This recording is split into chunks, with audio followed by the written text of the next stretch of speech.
I love me some Monster Hunter. I've given Capcom money over the years, for consoles, for PC, walls, Rise, not Wilds. Wilds feels like for modern audiences, and I'm kind of old school myself, so I play mostly this. The RG505 can play Monster Hunter Freedom and Monster Hunter portable games just beautifully. Its screen is a perfect 2x for the PSP. It's OLED and it feels great with my eye grips. Beautiful. The RG557 can play those two, and also Monster Hunter 3 for the Wii, and those for the PS2. Depending on CMU, it can play 3 Ultimate for the Wii U. And because I am a monster and the Retro Dual Screen won't work with the 557, I've done this. It's a work in progress, and it plays Monster Hunter Generations and such for the 3DS. Minus the 3D, obviously. But the RGDS is not made to play those games, because of its screens, because of its processor. It's made for playing DS games, with Drastic. But in Drastic, you can add your own filters, and even a custom BIOS, and play obscure games from 2006 that shouldn't exist. Don't ask for the ROM, because it doesn't exist, so I can't possibly have it. And if there was a ROM, it would be barely translated, and the textures in English would be not ready for prime time, let's say. You'd be better off asking for a demake from someone else. I no longer have access to a NitroDev kit, and I'm not sure any of the engines I own can handle dual screens on Android. Just saying.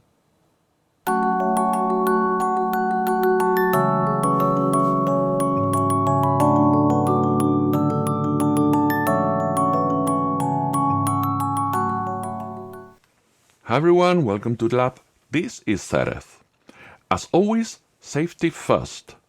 Safety tip of the day. Te viriai, no previriai. Trust, but verify. Be careful, be safe.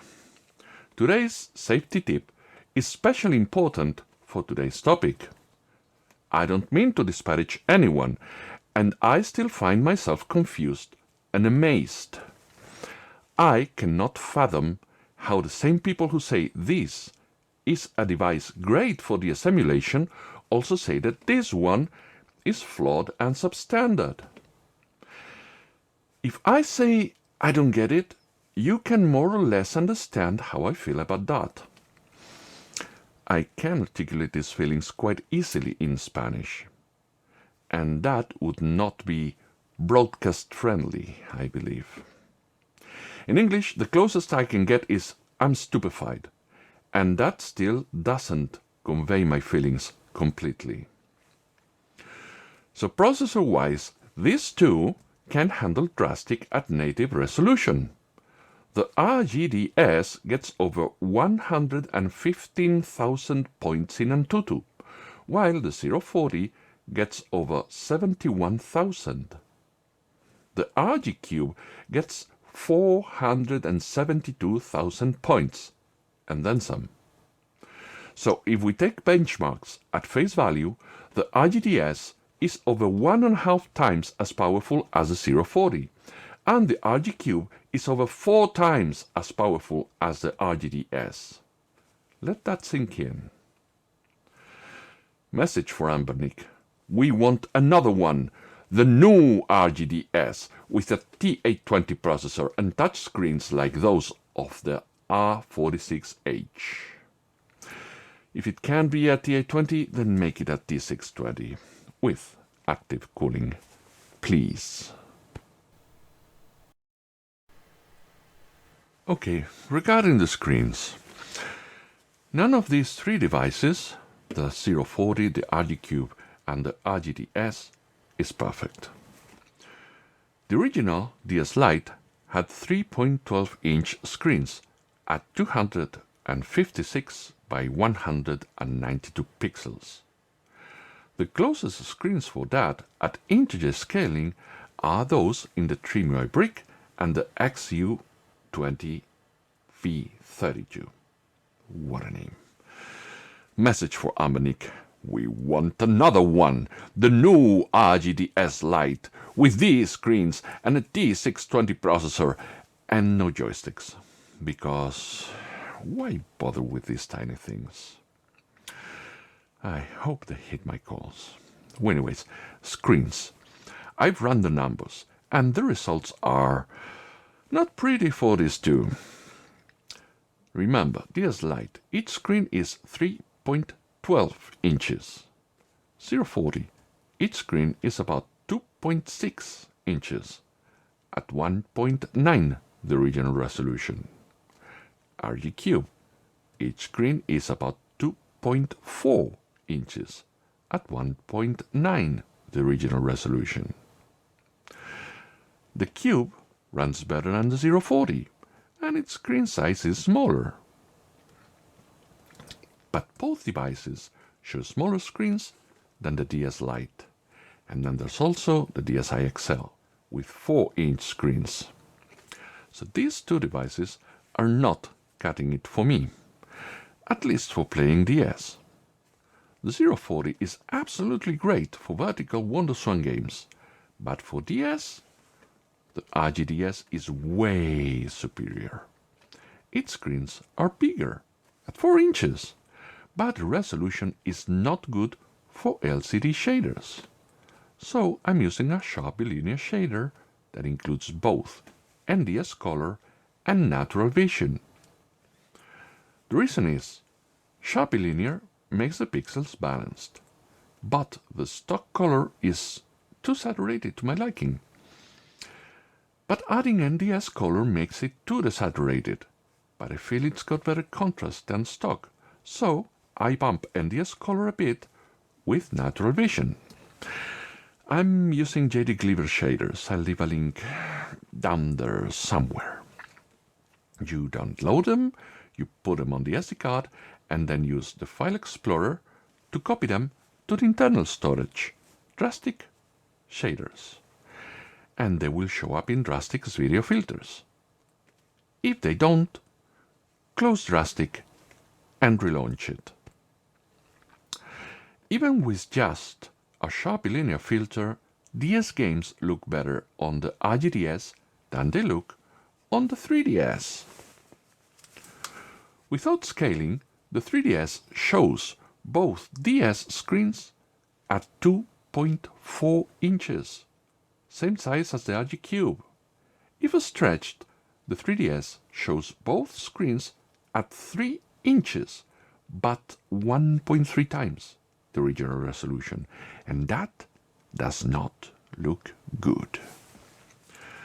The 3DS XL has bigger screens, but it also has the same resolution as the 3DS, so it's either 3.3 inches at native resolution or 4 whatever. It's bigger, and with bigger pixels, the artifacts are more noticeable. I cannot enjoy DS games on 3DS systems just because of that reason. And apart from original hardware, and I'll talk about it later on, I have been playing DS games for years, using old phones such as the SBQ with Lineage OS. And also, I have been playing lots and lots of DS with 8-inch tablets. There's plenty of tablets out there that can run Drastic, and even Melon DS. I don't care for retro achievements, and last I checked, Melon DS didn't allow for precise screen scaling. So I'm fine with Drastic. Little piece of advice, check the screen resolution before the processor. 1280 by 800 will give you 3 times the original resolution with small black borders. This iPlay 70 Ultra has 4 times that resolution, twice the height, twice the width. So it runs DS games at 6 times the original resolution, and also 3DS games at 4 times without the 3D. Oh, unless you want to look fancy. Anyway, the RG557 that I showed before with that extra screen, or the Read Pocket 5 or G2 with the dual screen attachment, will show each DS screen at 4 inches with 5 times the original resolution. But again, the RGDS has 4-inch screens already. And I would not call any of other devices, the RG557 with a dual screen, the Pocket 5 with a dual screen, the mobile phone, the tablet, I would not call those pocketable. The RGDS is pocketable. It's even more pocketable than the 040 while we're at it. Now, let me take a break and I'll tell you about original hardware. Be right back. Okay, let's talk about original hardware. These devices can give you the experience the developers intended, but these devices are not new. Faulty buttons, yellow screens, reduced battery life, and that's once they're running as they should. Not to mention awful time bombs, faulty SD cards, careless people failing to twilight their DSIs. So many horror stories. My original hardware I've bought second-hand. The DS Lite and the 3DSs came in pieces. Each of these original 3DSs I bought for under €9. And you may think, what a great price! But you may also think, man, those gotta be busted. And both thoughts are exactly right. Nowadays, a used original 3DS that's scratched but working goes for €100 and up. Good condition, €180, €200. Acceptable new 3DSs, €150 to €190. All prices in my area and nearby countries as of late 2025. These lights go for 35 if busted, 40 to 60 if working, 80 and up if acceptable. DSIs and DSIs XL go from 45 to over 100, and you pay more to get less scratches. 60 and under beg for a reshell and a new digitizer. And then there's the price of the shells, the batteries, the digitizers, whatever. But the worst part is that these devices are not a breeze to repair, far from it. Especially the flat cables and the wires that go to the top part of the device. Those are a pain. And making a mistake there can lead you to buy another screen, another set of speakers, another camera, or all of the above. And if the buttons are unresponsive, you can get away with using W40 under contacts on the DS Lite.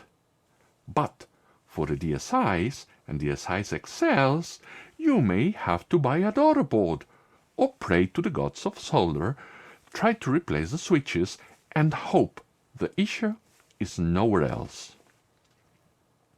So, on top of the price of the device, the R4, the SD card, the battery, the shell, the digitizer, the lens, whatever replacement parts you need, hopefully not the screens, to all of that, you have to add the price for the painkillers you'll need to get through the headaches you'll get. And I'm being broadcast friendly here. There might be other parts of your body that hurt because of this process. In Spanish, we do not refer to this specific kind of pain as a pain in the neck or a pain in the back or whatever. Nope. It's a very specific, very masculine type of pain. You have been warned. Suddenly, €100 for the RGDS sounds agreeable for the masses. €72 would sound more reasonable. And if it gets there, I might buy a white one, because I like it a lot. But the top, the red part on this one, is a fingerprint magnet, and the hinge gives me the creeps whenever I open or close the device.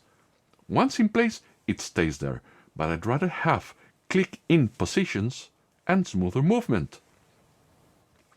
At this point in time, I would not trade a DSi XL for an RGDS, but I also would not trade an RGDS for a DSi XL. Let me explain. There are games that I do not dare play on original hardware because I am afraid of destroying the digitizers. Think Pokemon Ranger. I could dig a hole through a resistive touchscreen, and I don't want to do that.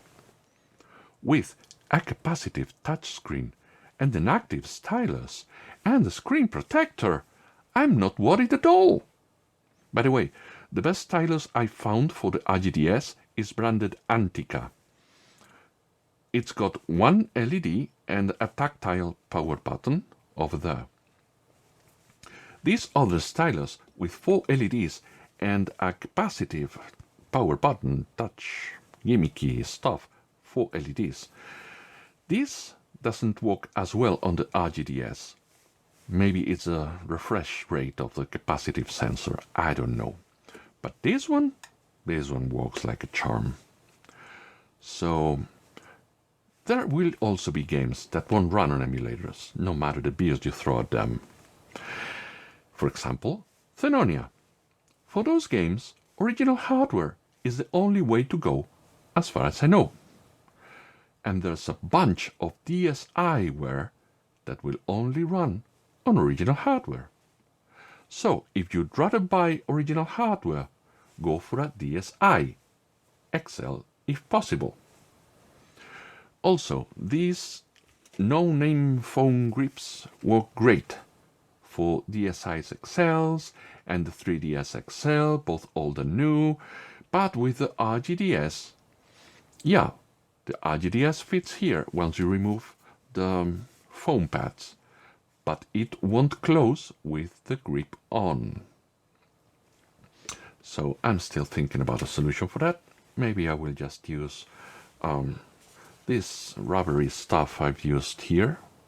It's great. This is a great solution, great alternative to grips. But well, I'll think about it. Maybe I'll let you know about it some other day. And yeah, I think that's most of it, hopefully all of it. Well, every time I grab the DS, it makes me think of hamburgers. Some 20 years ago, there was a promo campaign for a fast food chain, and the ads had a jingle that ended in magical words. If you said those words when placing your order, you'd get extra stuff for free. And whenever I pick my RGDS, I can hear it in my head. Da da da da da, I'm loving it. Be well.